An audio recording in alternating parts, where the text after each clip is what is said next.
Hey, what's going on, class? My name is Christopher King, and the title of my lesson plan is Interpretive Garden Tour Guide. It focuses on ninth graders, and it doesn't hit any specific standard, but it does cover two of the framework keys. Key number one, which is patterns in population, and key number two, which is science, technology, and the environment. So without further ado, let's take it away.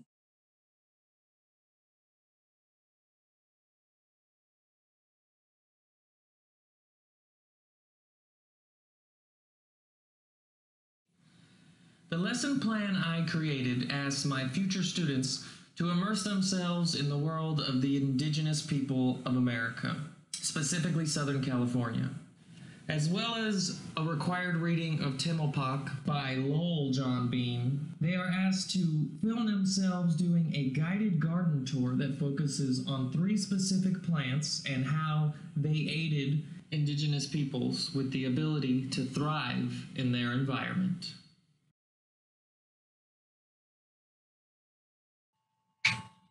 Good afternoon, everybody. I'm so excited to be your guide today. While we're on our garden tour, we will learn about how California's indigenous population use their surrounding flora to thrive in their environment. Come on, let's check it out.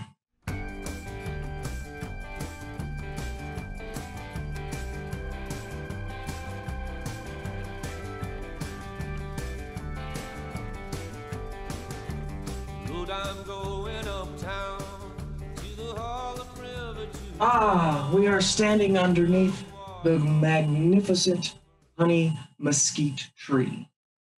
The honey mesquite was incredibly important to the Cahuilla, who used every part of it pretty much.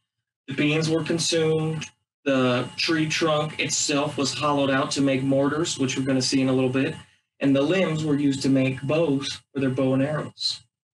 Quite a useful plant here, the honey mesquite was.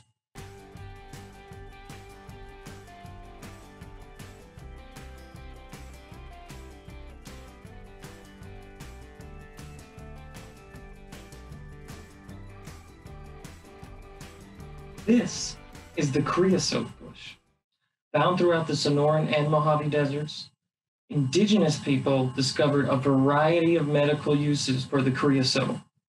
Crushed leaves of this plant would be mixed with water and applied to cuts and burns. Think of it as a primitive first aid. Respiratory problems were also aided with creosote through the inhalation of vapors that came from boiling the leaves. Quite a plant.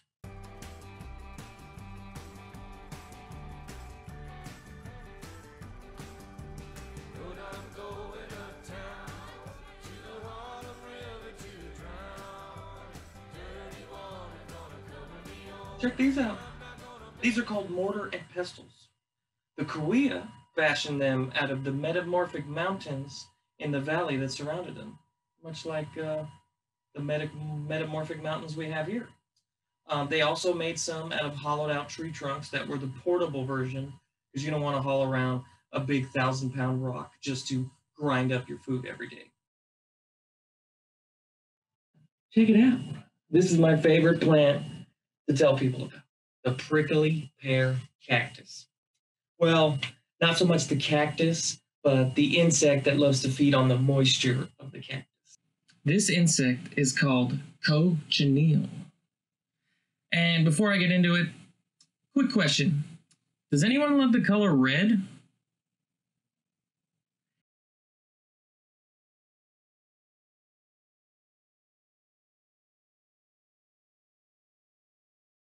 Indigenous peoples knew how to extract cochineal and the red color it produced in large quantities, which they formed into a color dye for textiles.